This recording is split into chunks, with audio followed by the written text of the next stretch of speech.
강선우 의원에게 1억 원을 건넨 의혹을 받는 김경 서울시 의원이 오늘 오후 귀국합니다. 내란 우두머리 혐의로 기소된 윤석열 전 대통령에 대한 구형은 모레로 연기됐습니다. 관련 내용 서정빈 변호사와 짚어보겠습니다. 변호사님 어서 오십시오. 네, 안녕하십니까. 예.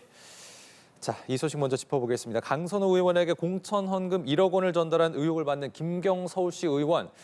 미국에서 오늘 오후 귀국한다는 소식이 전해졌습니다. 당초에는 이제 내일 새벽에 도착할 예정이었는데 출국 직전 항공편을 바꿨다는 소식 저희 연합뉴스 TV 단독으로 좀 전해드렸는데요. 경찰과 조사 일정을 미리 상의해서 좀 일찍 와라 이런 것들이 조정이 좀 된 겁니까?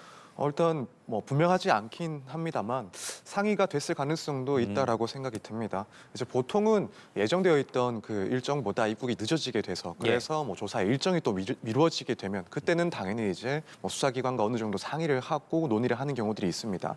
이제 반면에 수사와 관련해서 일정이 좀 앞당겨질 경우, 입국이 앞당겨질 경우 사실 반드시 수사기관에 이를 알리거나 혹은 상의할 필요까지는 없다라고 보이는데 일단 김경 시의원 같은 경우에는 이달 중에 귀국 의사를 경찰에 또 먼저 알리기도 했었고 계속해서 이제 도피가 아니라 수사 협조를 한다라는 그런 태도를 취해왔습니다.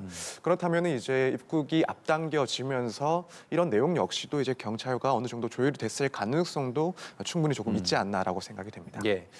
자, 김경 시 의원 말씀하신 대로 도착 직후에 이제 경찰 조사를 받을 것으로 예상이 됩니다. 경찰 입장에서는 미리 이제 출국 금지 조치는 하지 않았고 지난해 말에 김경 서울시 의원이 경찰 조사가 시작된다라는 이야기가 돌 때쯤에 이제 출국을 했지 않습니까? 경찰 입장에서는 이제 오면 바로 좀 신속하게 수사를 해야겠다는 의지를 좀 보이고 있는 것 같습니다. 가장 먼저 어떤 부분을 좀 확인해야 되겠습니까? 우선 먼저 확인해야 될 것은 실제로 이제 1억 원이 오갔는지 이 부분을 확인해야 될 것 같습니다. 지금 김경 의원 같은 경우에는 최근에 입장을 다시 좀 번복을 해서 1억을 전달했다라는 사실에 대해서는 인정을 하고 돌려받았다라는 내용의 그런 자술서를 제출한 것으로 보입니다. 다만 이제 그럼에도 불구하고 실제 수사에서도 마찬가지로 이런 1억 원에 대해서 전달한 사실이 인정하는지 여부에 대해서는 별도로 확인을 해야 되기 때문에 가장 먼저 확인할 것은 결국 1억 원이 실제로 전달되었는지 이 부분에 대해서 조사가 진행이 돼야 됩니다. 그리고 관련해서는 이제 현금으로 또 전달했다라는 입장이기 때문에 다른 관련자들의 그런 증언들이 있는지 또 현장 상황을 확인할 수 있는 기록이라거나 혹은 당시의 통신 기록들도 어느 정도 확인을 해봐야 되지 않나라는 생각이 듭니다. 이제 그리고 나서 결국 이 1억 원이 누구를 통해서 어디까지 전달되었는지 이 부분 역시도 무척 중요해 보입니다. 그래서 이것이 김경 시의원으로부터 결국에는 강선우 측 의원 측 보좌관으로 전달된 사실 그리고 이후에 그 돈이 혹은 강 의원에게 또 전달된 적이 있는지 이런 내용들까지 그러니까 이 전달이 어디까지 됐고 어떤 경로로 이루어졌는지 여부에 대해서도 확인이 되어야 실제 법적인 책임을 물을 수 있는 그 범위가 또 정해지기 때문에 이런 경로 역시도 확인을 해야 되고 또 한편으로는 다시 반환되었는지 여부 또 반환이 되었다면 어떠한 시점에 어떠한 이유로 반환이 되었는지 이 부분 역시도 조사를 해야 될 것으로 보입니다. 그리고 이제 한편으로 또 중요해질 수 있는 그런 부분이 과연 이 1억 원이 전달됐을 때 그 용도 그 목적이 무엇이었는지 여기에 대해서도 지금 확실하게 확인을 해야 됩니다. 이제 1억 원의 목적이 어떻게 규정되는지에 따라서 해당 사건이 정치자금법 위반이 될지 혹은 선거법 위반 문제가 될지 나아가서는 뇌물 문제가 될지 갈리는 그런 내용들이기 때문에 이 1억 원이 전달된 그 목적이 무엇인지에 대해서도 상당히 좀 조사가 진행이 돼야 될 거다 이렇게 보입니다. 1억 원의 행방이 여전히 아직은 좀 묘연한 상황이고 목적이나 용도도 좀 확인이 필요하다 말씀을 해주셨습니다. CCTV나 추가적인 녹취록 같은 이런 물적 증거들이 추가적으로 좀 확인이 돼야만 한다고 하셨는데 사실 처음 이제 녹취록이 공개된 지 벌써 이제 한 2주가량이 좀 지났습니다. 그렇다면 증거를 좀 인멸했을 가능성 이런 부분도 배제할 수 없고 또 강선우 의원과 진술을 맞춰서 입장을 좀 바꾼 것이 아니냐 이런 의혹도 있거든요. 이 부분에서 어떻게 보세요? 좀 그런 의심이 들 수밖에 없는 그런 상황들로 보여집니다. 초기에는 돈을 준 사실이 없다라고 부인을 했다가 이후에 이제 돈을 건네준 것은 사실이고 또 돌려받았다라는 내용으로 입장을 번복을 했습니다.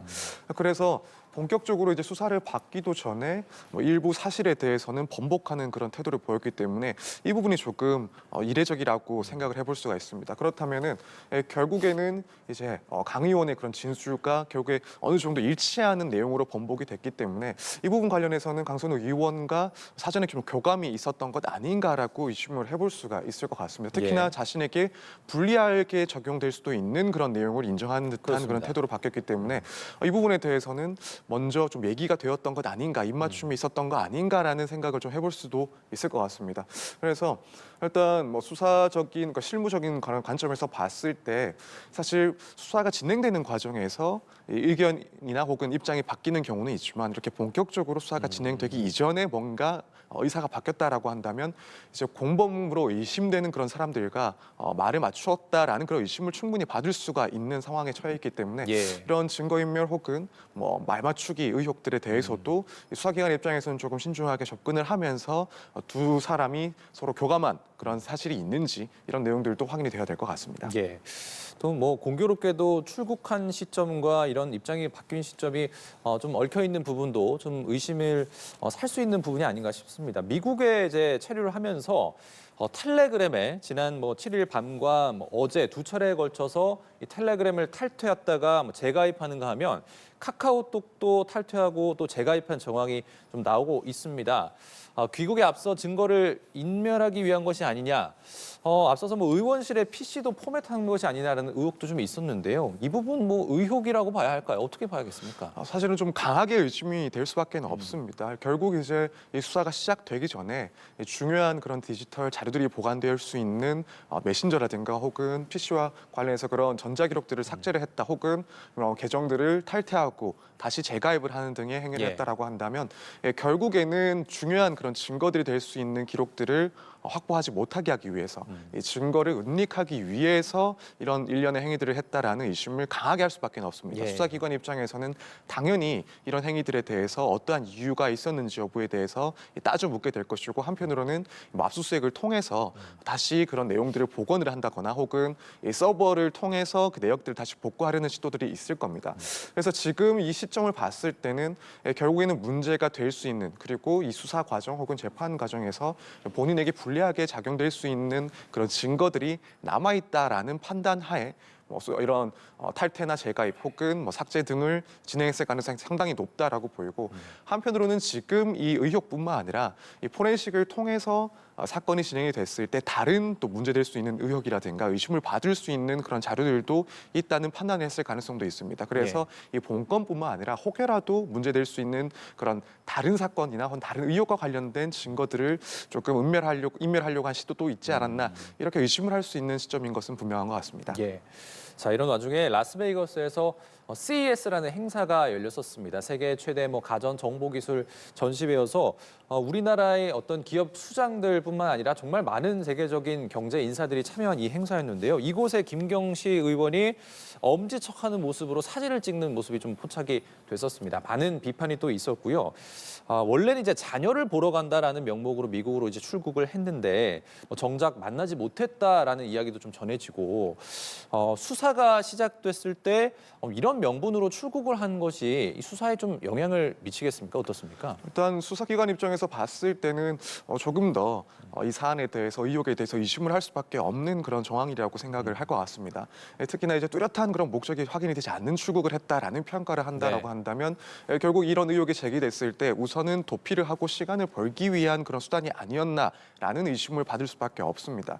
따라서 이런 점들은 우선 수사기관 입장에서 이 피의 사실에 대한 의심을 조금 더 불러일으키는 그런 행보다라고 판단을 해볼 수도 있을 것 네. 같습니다. 나아가서는 구체적으로 이 경찰에서 어떤 내용의 그런 진술이 있을지는 좀 지켜봐야 되긴 하겠습니다만 예컨대 일부 사실의 관계는 인정을 하면서도 혐의를 부인한다라고 한다면 결국에는 그런 주장들에 대해서 어느 정도 신빙을 할지 신뢰를 할지 이 부분과도 조금은 영향을 줄 수 있지 않나. 그래서 전체적인 그런 진술에 대해서 신빙성을 조금 낮게 보는 그런 정황이다라고 수사기관에서는 좀 판단해 볼 수도 있지 않나라는 생각이 듭니다. 알겠습니다. 자, 다음 소식 짚어보겠습니다. 변호인단의 지연 전략으로 무산된 윤석열 전 대통령의 결심 공판 모레 다시 열립니다. 13일 오전 9시 30분으로 예정이 돼 있는데 어쨌든 이제 최대 관심사는 이 내란 우두머리 혐의에 대한 특검팀의 구형량이 어느 정도 될 것인가 이 부분이고 지난 8일이었습니다. 특검팀이 6시간을 걸쳐 이제 회의를 했고 세 가지 선택지가 있습니다. 무기금고, 무기징역, 사형 이렇게 구형량의 세 가지 선택지가 있는데 무기금고는 선택지에서 제외가 됐습니다. 이건 어떤 이유라고 좀 봐야겠습니까? 일단 무기금고 같은 경우에는 무기징역형과 차이가 있는 부분이 결국에는 강제 노역의 의무가 없다라는 겁니다. 그 부분을 생각했을 때 사실상 특검 입장에서는 무기금고는 애초에 좀 제외 대상이 되지 않았을까라는 생각이 듭니다. 왜냐하면은 사실 뭐 보통의 사건, 일반적인 사건들 같은 경우에 실제로 이제 금고형이 규정이 되어 있거나 혹은 선고되는 사례들은 대부분 과실범에 많이 치중이 되어 있습니다. 과실, 그러다 예. 보니까 이제 이 사안의 중대성을 감안을 하자면은 사실 금고형을 선고하는 것 구형하는 것 자체가 다른 사건들과 비교했을 때 조금 이례적이다라는 그런 비판이 있을 수밖에 없는 그런 구조라고 생각이 됩니다. 그렇기 때문에 일단 특검 입장에서 고민을 했던 부분은 결국에는 사형 구형을 할 것인가 혹은 무기징역형을 구형할 것인가 이 부분을 고민했을 것이고 애초에 무기금고라는 선택지 자체는 뭐 사실상 배제를 하고 논의를 시작하지 않았을까 이렇게 생각이 됩니다. 예. 지난 9일에 변론이 길어지면서 재판이 굉장히 오랜 시간 지연이 됐었습니다. 자, 추가길이 잡혔는데 하루 만에 이게 마무리가 될지도 사실 뭐 의구심이 좀 드는 부분이고 윤 전 대통령 측의 서증 조사도 아직 남았고요. 그 이후에 내란 특검팀의 최종 의견 또 구형이 있겠습니다. 그 이후에 또 윤 전 대통령 변호인단의 어떤 의견 또 윤 전 대통령 최후 진술도 있을 예정인데 변호인단이 뭐 10명이나 되는 걸로 확인이 되고 뭐 6시간 이상 진행하겠다 예고를 이미 한 상태였어요. 그렇다면 이 추가 기일에도 똑같이 장시간 좀 진행이 될 것으로 예상하세요? 네, 그럴 것 같습니다. 일단 사실 지난 9일 같은 경우에도 이 재판 시작 자체를 조금 앞당겨서 진행을 했었고 보통 형사 재판에서 종결을 할 때는 사실 시간이 그렇게 오래 걸리지가 않습니다. 그래서 뭐 구체적인 조사 같은 것들도 상당히 조금 신속하게 진행을 하고 예. 결국에는 구형이라든가 혹은 뭐 피고인의 최후 진술, 변호인의 그런 변론 이 내용들도 사실은 상당히 좀 간략하게 빠르게 진행이 되기 때문에 저도 사실 재판이 마쳐지기 전까지는 뭐 그래도 늦어지면은 뭐 야간 정도에는 구형까지 이루어지지 않을까 그래서 예. 종결되지 않을까라고 예상을 했었는데 뭐 정작 재판 진행 상황을 보면은 서증 조사에만 수시간이 소요가 됐었고 구형은 이르지 못한 그래서 전혀 예상하지 못한 상태에서 일단 심리가 맞춰지고 종결이 예. 또 미루어진 그런 상황이었습니다. 그러다 보니까 일단 당연히 이 다음번 재판에서도 장시간 재판이 진행될 것이다라는 것은 충분히 짐작을 해볼 수가 있을 것 같고 심지어는 사실 그날 종결이 될 수 있을까 이 부분도 지금 상황에서는 이 지난번 재판을 비춰보면 조금 확실하게 예상하기가 힘든 상황인 것 같습니다. 지금 앞서 이제 김용현 전 장관의 변호인들의 증거 조사에서만 시간이 뭐 6시간 가까이 소요가 네. 됐다라는 점을 고려를 한다면 사실 앞으로 이제 있을 이 마지막 또 재판에 있어서도 마찬가지로 이제 윤 전 대통령 측 그리고 그 변호인들의 뭐 상당한 변론 내용이나 혹은 뭐 증거 조사와 관련된 그런 의견 진술이 오랫동안 진행이 될 가능성도 있어 보이고 이 다른 피고인들의 그런 변호인들의 그런 변론 내용이나 혹은 최후 진술까지 또 고려를 한다면은 시간은 상당히 더 길어질 수 있다라는 예. 것은 충분히 짐작할 수 있을 것 같습니다. 거기다가 이 특검 입장에서도 이 구형과 관련해서 의견을 밝히는데 그 구형 이유, 그 배경을 밝히는데도 상당한 시간을 투자할 것으로 보이고 한편으로는 당사자라고 볼 수 있는 뭐 윤 전 대통령 같은 경우에도 사실 이날 상당한 시간 동안 또 최후 진술을 준비했을 가능성이 높아 보이기 때문에 결국 긴 시간이 진행될 것이다라는 것은 뭐 충분히 짐작 가능한데 과연 그날 마칠 수가 있을지 이 부분도 지금 조금 불확실한 그런 상황으로 보입니다. 예. 통상 이 결심 공판에서 뭐 최후 진술을 포함해서 변호인단이 입장을 밝히고 이런 과정들이 이렇게 오래 진행되는 경우가 상당히 좀 이례적이라고 들었는데 그렇다면 이제 변호인단 입장에서는 이런 전략을 쓰는 또 이유가 있을 거 아니겠습니까? 뭐 재판부가 판단을 하는 부분도 좀 영향을 미친다고 좀 봐야겠는데 어떤 전략으로 이렇게 했을까요? 사실 이제 변호인 입장에서 생각을 해봤을 때 이렇게 종결 자체를 조금 지연시키는 것이 피고인의 이익이 될 수 있는 그런 유리한 전략이다라고 평가할 수 있는 부분은 극히 드문 것 같습니다. 저도 이 상황을 봤을 때 이런 종결 절차가 늦어진다라는 되는 것만으로 과연 뭐 윤 전 대통령이나 혹은 다른 피고인들 같은 경우에 유리해질 수 있는 그런 재판 안에서의 그런 내용들은 없다라고 보고 있고, 다만 이제 아무래도 윤 전 대통령이나 혹은 다른 피고인들 그리고 변호인들 입장에서는 지금 이 재판에 대해서는 여론적인 부분도 영향을 미친다라고 판단을 할 겁니다. 그렇기 때문에 이 과정에 있어서 상당 기간, 상당 시간 동안 변론을 한다. 이만큼 이 내용에 대해서, 이 재판에 대해서는 다투고 따질 만한 것들이 충분하다라는 점을 사실은 뭐 지지자들에게 조금 어필하는 그런 측면이 있지 않나라는 생각이 들기도 합니다. 또 한편으로 또 따져보자면 예컨대 원했던 만큼 또 하려고 했던 만큼 시간을 할애받지 못하고 만약 뭐 재판부에서 그것을 중단시키고 종결을 하려고 했다라고 한다면, 만약 그런 상황이 발생했을 때는 뭐 충분히 피고인의 방어권을 보장받지 못했다라는 주장을 또 추가적으로 할 생각도 있지 않았을까. 그래서 추후에 결과가 나왔고 그것이 윤 전 대통령 등에게 상당히 불리하게 나왔을 때 항소를 하면서 이 피고인의 방어권을 침해했다라는 점까지도 주장할 수 있다라는 점을 혹여 노리지 않았을까, 이런 생각도 조금 해볼 수 있을 것 같습니다. 예, 알겠습니다. 자, 윤 전 대통령에 대한 구형뿐만 아니라 김용현 전 국방장관, 조지호 전 경찰청장 등 윤 전 대통령 외에 7인의 피고인에 대한 구형도 이제 결정이 됩니다. 이제 다 내란 중요 임무 종사 혐의를 받고 있는 거잖아요. 그렇지만 이제 계엄에 어떤 정도로 가담했냐, 이 가담 정도에 따라서 구형량은 이제 당연히 이제 달라질 것으로 보이는데, 가장 이제 윤 전 대통령을 제외하고 중한 혐의를 받고 있는 게 아무래도 이제 김용현 전 국방장관이지 않겠습니까?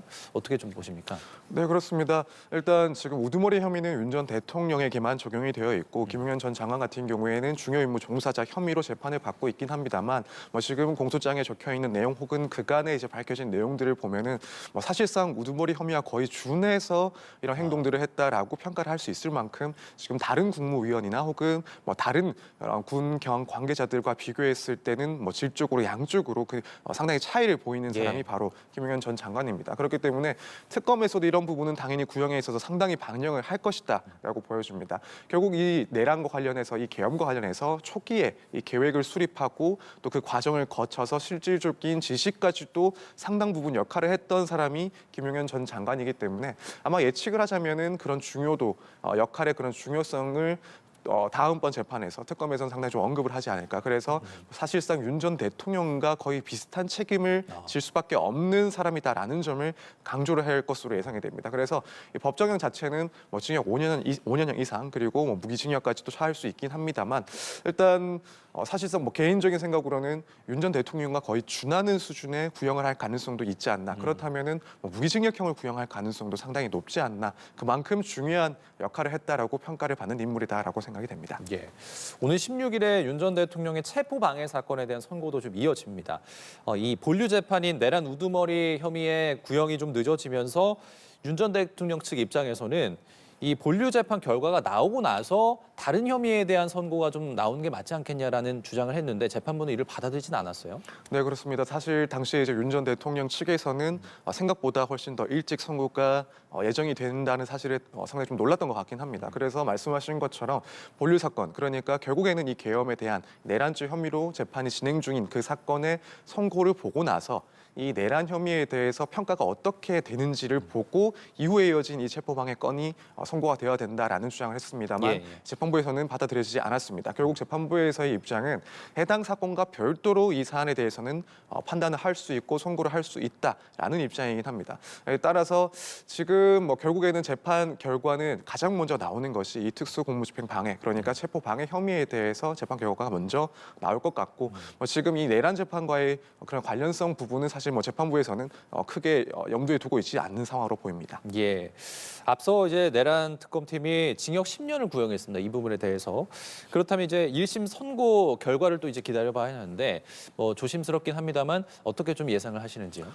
일단 지금 구형에 거의 근접한 선고가 되지 않을까라고 생각을 해보고 있습니다. 일단 징역 10년 구형 같은 경우에는 법적으로 이제 상한치에 거의 근접한, 이제 따지고 보면은 이제 이 특검에서 구형을 할 수 있는 거의 최고 상한치라고 할 수 있는 것이 한 11년이 조금 넘는 기간인데 10년을 구형했다라는 것은 사실상 상한치를 구형했다라고 보입니다. 그리고 그 이유에 대해서는 결국에는 이 헌법 그리고 법질서를 수호해야 하는 그런 대통령의 직무를 정면으로 위반을 하고 나아가서는 이런 사법부의 영장 집행도 공권력을 통해서 방해했다라는 점이 상당히 좋지 않게 평가를 해야 되기 때문에 그래서 상한치에 가까운 10년 구형을 했다라고 보여지고 이 부분은 뭐 재판부 입장에서도 유죄를 인정한다고 한다면 상당히 좀 중요하게 볼 대목이라고 생각이 됩니다. 그래서 사실 뭐 여러 가지 유형의 공무집행 방해가 발생할 수 있긴 하겠습니다만 그 중에서도 어떻게 보면 가장 발생할 수 있는 최악의 상황이 발생했다라고 재판부에서는 평가를 할 수가 있는 그런 사건이고 그렇다면 재판부에서도